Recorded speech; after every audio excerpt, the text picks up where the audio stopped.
Hi, this is Judy at Judy in the Kitchen. Today I'm going to show you the most effective fruit fly trap I've ever found. First I want to show you the bugs that I've caught. Yeah, I know it's gross.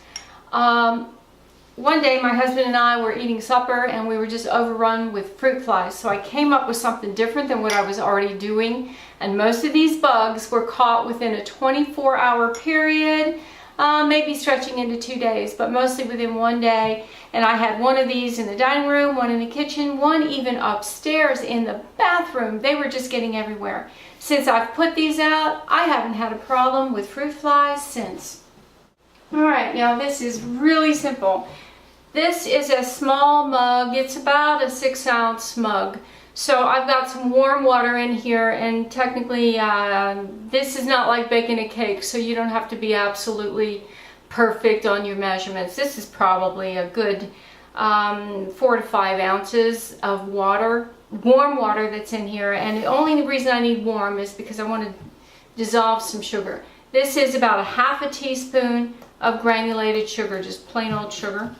And I want to the only reason for the warm water is so that I can stir this and get that sugar to dissolve.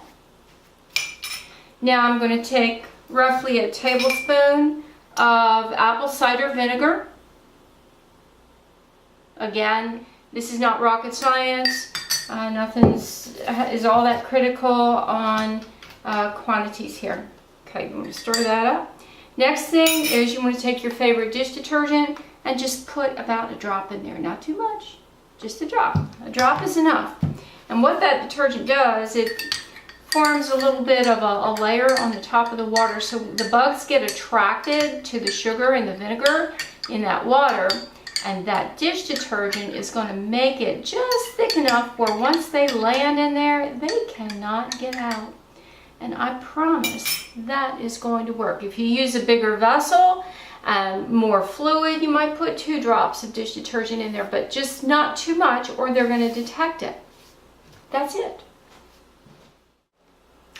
That's it. You do not need to cover this with plastic wrap and poke the holes in there. You want it wide open so the bugs can get in there really, really easily. Just put that near your ripe bananas or whatever is drawing those fruit flies into the house, and they will be drawn toward that mixture that you just made up. I hope this helps. This is Judy at Judy in the Kitchen. Have a great day.